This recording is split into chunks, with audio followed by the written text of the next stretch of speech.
경매 대출을 활용해서, 그러니까 경락 잔금 대출을 활용해서 부동산 소액 투자하는 방법 세 가지에 대해서 한번 말씀을 드려볼게요. 그래서 뭐 당연한 얘기인데 제가 뭐 세 가지 방법이라고 했는데 잘 모르시는 분도 계시니까 처음 접하시고 좀 생소하신 분들을 위해서 간략하게 설명을 한번 드려볼게요. 그래서 일단 그 전에 좀 서두에 말씀을 드릴 게, 대출 같은 경우는 일반 매매 대출도 마찬가지예요.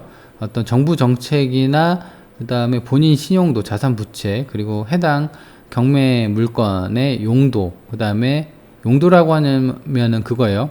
이게 아파트냐 빌라냐 상가냐 뭐 공장이냐 토지냐에 따라서 다 다릅니다. 그래서 이제 통상적으로 제가 이번 영상에서는 그냥 통상적으로 얘기를 한 거예요. 구체적인 거는 그러니까 이제 그 실전 어떤 경매 팁을 말씀을 드리면, 본인이 이제 어떤 물건이 관심이 있어요. 그래서 이제 낙찰 보려고 하는데 내 투자금 규모를 알아야겠잖아요. 그쵸? 대출 한도도 좀 궁금하고, 그 다음에 이자도 궁금하고, 그죠?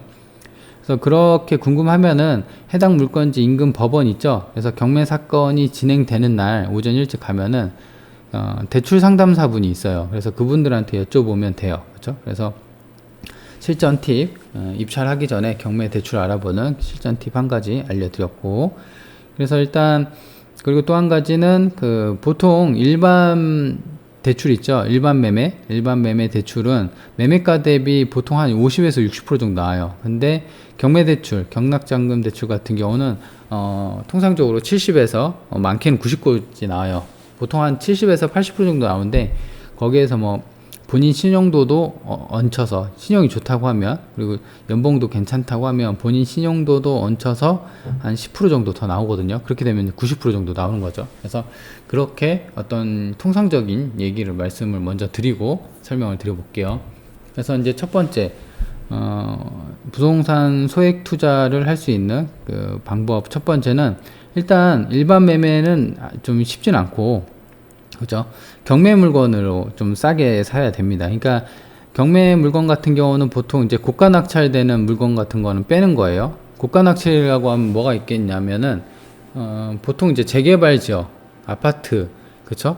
인기 있는 서울 수도권 지역의 아파트, 역세권 아파트, 이거는 이제 대부분 감정가 대비, 시세 대비 비슷하게 혹은 그보다도 높게 고가 낙찰이 되죠. 그래서 그런 물건은 싸게 못 사죠. 그쵸? 그래서 물론 이제 아파트도 투자 방법이 있어요. 싸게 살 수 있는 그런 거는 이제 추후에 시간 될 때 영상 찍어 드릴 텐데, 여튼 이제 보편적으로 얘기하자면은 고가 낙찰은 빼는 거예요. 아파트, 역세권 뭐 이런 거. 그래서 첫 번째 요건은 싸게 사야 됩니다. 무조건. 그래야지 이제 은행에서도 일반 시세 대비도 싸게 샀기 때문에 대출을 뭐 70% 80% 해줘도 안전하다라고 느끼기 때문이죠. 은행도 뭐 바보가 아닌 이상은 진짜 안전하지 않은 물건에 대해서는 그렇게 뭐 대출을 많이 안 해주겠죠. 하지만 경매대출, 경락잔금 대출을 많이 해주는 이유는 일반 시세보다 싸게 샀기 때문이에요. 그렇죠? 그게 이제 핵심입니다. 그래서 이제 두 번째는 대출을 받는 겁니다. 대출. 이게 무슨 말이냐면, 뭐 당연히 뭐 대출을 받는다 이렇게 생각하실 수가 있는데, 특수물건 있죠. 지분 경매 혹은 유치권이 걸려 있거나, 아니면 선순위 임차인이 걸려 있거나, 아니면은 또 뭐가 있죠? 건물만 경매가 나왔던 거나, 아니면 땅만 경매가 나왔던 거나, 이런 식의 물건은 특수물건이라고 하는데, 이런 물건 같은 경우는 대출이 안 됩니다. 물론 이제 어떤 요건을 갖추면 대출을 또 받는 경우가 있는데, 통상적으로 봤을 때는 대출이 안 돼요. 그래서 그런 물건을 제외하고는 대출을 좀 최대한 많이 받는 게 소액 투자 가능한 방법의 두 번째 이유입니다. 그리고 이제 세 번째 같은 경우는 이제 임대 전략이라고 좀 할 수가 있습니다. 그래서 가령 예를 들어 볼게요. 싸게 샀어요. 시세 대비. 그리고 이제 대출도 80% 70% 받았어요. 그러면 이제 투자금이 들어갈 거죠. 세금 포함해서. 그래서 예를 들어서 내 투자금이 한 2천만 원 들어갔다 쳐볼까요? 근데 임대를 놓으려고 하니까 1000에 50이에요. 그럼 내 돈이 1000만 원 들어가는 거죠. 근데 임대 보증금을 1000이 아니라 2000으로 하고, 보통 이제 1000에 5만 원 정도 환산했을 때 그 정도 되거든요. 그러면은 월세를 낮추고 임대 보증금을 올리는 거죠. 그러니까 2000에 원래 1000에 50인데 보증금을 1000만 원 올려요. 그럼 5만 원이 월세가 빠지죠. 싸지죠. 그러니까는 2000에 45가 됩니다. 그러면은 임대보증금이랑 투자금이 같게 되면은 투자금이 거의 안 들어가는 거죠. 물론 이제 세금은 빼고 얘기하는 거지만, 그렇죠? 아니면 여기서 더 올릴 수도 있겠죠. 그렇죠? 임대보증금을 3천을 하고 월세를 45가 아니라 월세를 40으로 하는 거죠. 그쵸? 1000에 5만원이니까. 그러면은 투자금이 오히려 이제 1000만원이 남게 되는 거죠. 그래서 이렇게 임대 전략을 최대한 잘 펴서 임대 보증금이 투자금보다 좀 크거나 같게 정도 하면은 소액 투자가 가능한 요건이 세 번째가 되는 것이죠. 그래서 일단 말로만 이렇게 간략하게 좀 설명을 드렸는데 사례를 보고 좀 제가 설명을 드려볼게요. 이건 이제 실제 사례입니다. 제가 투자한 거. 그래서 보시면 여기는 이제 화성시에 있는 상가고요.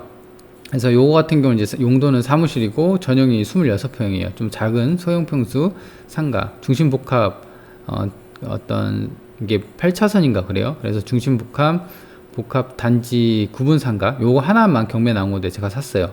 그래서 위치는 뭐 농협 있는 거 보니까 좋죠. 버스 정류장도 있고 해서 일단 그렇고. 그래서 중요한 거는 요거 시세 같은 경우 매매 시세가 1억 2천 정도 돼요. 근데 제가 낙찰을 8,500 받았거든요. 근데 대출을 5년 전이니까 2015년이에요. 그래서 2015년에 대출이 90% 정도 나왔어요. 그래서 대출이 90% 됐으니까 7,600. 그러니까 내 돈이 한 850밖에 안 들어간 거죠. 낙찰이 그러니까 대출이 90%, 그럼 나머지 10%는 그렇죠. 내 돈이 들어간 거니까 850 정도. 근데 850에서 취등록세가 상가 같은 경우는 좀 비싸요. 5% 정도. 요것도 한번 구체적으로 시간이 될 때 상가 투자할 때 유의할 점에 대해서 좀 영상을 찍어 볼 텐데, 여튼 이제 거기에 대해서는 논외로 하더라도 상가 같은 경우는 낙찰 8,500이면은 보통 5% 정도 세금이 나가거든요. 그래서 한 4,500 정도 세금이 나가요. 그러니까 이제 850에 한 400 정도 나갔다 볼까요? 그러면 1200 정도, 1300 정도 내 투자금이 들어간 거죠. 그죠? 근데 임대 보증금을 1,500을 받았어요. 그죠? 그러면은 내 투자금이 200만원 밖에 안 들어간 거죠. 그죠?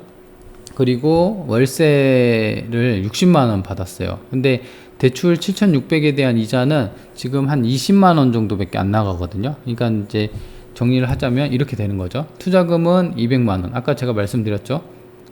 그 1,300 정도 내 투자금이 들어갔다고. 그죠? 그래서 임대회는 임대 보증금 1,500 받았으니까. 그래서 투자금이 200만원 밖에 안 들어가고 차익은 이제 팔았을 때 3,500만원 정도 남고, 그리고 월세 수익은 아까 제가 말씀드린 것처럼 7,600에 대한 월세는 20만원 정도 나간다고 했죠. 그래서 월세는 60만원 정도 나오고, 그러니까 대출 이자를 빼고도, 그러니까 대출 이자를 주고도 40만원의 월세 수익이 남는다. 이건 한 달 기준이에요.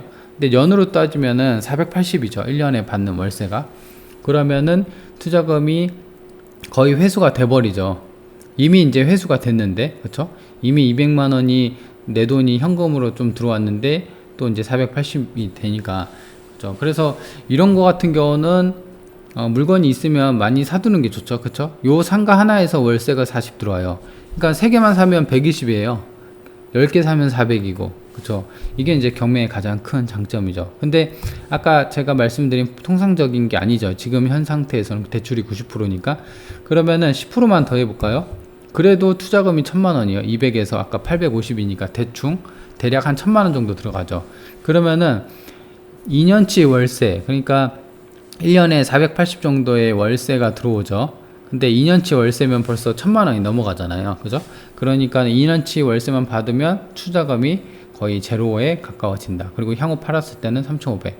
이게 이제 어떤 사례로 보는 그 소액 투자 사례였습니다. 그래서 일단 뭐 그 영상에서 설명을 좀 드렸는데 좀 이해가 되셨는지 모르겠는데, 이거는 실제로 제가 이렇게 한 거예요. 그래서 이게 이제 어떤 그 경매 투자를 좀 잘 알고 하시는 게 중요할 것 같아서, 이런 구조적인 거, 그러니까 이렇게 생겨 먹었다 라는 거를 좀 설명을 드리려고 제가 이렇게 시간을 내서 또 영상을 찍어 봤습니다. 그래서 이거 이해 안 되신 분들은 이거 되게 쉽거든요. 그냥 일반 매매는 이렇게 돼 있고 낙찰은 이렇게 돼 있고 하니까는 천천히 한번 영상을 돌려보시면 됩니다. 그래서 오늘 영상은 세 가지로 정리가 되는데, 첫 번째, 무조건 물건 싸게 사야 돼요. 고가 낙찰 제외입니다.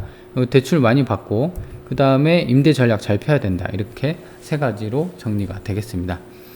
그러면 이제 이번 영상은 여기까지 하고요. 좋아요랑 구독 꼭 한 번씩 눌러주세요. 다음에는 또 이제 어떤 경매에 대해서 알아두면 좋은 점에 대해서 또 영상을 찍어 보도록 하겠습니다.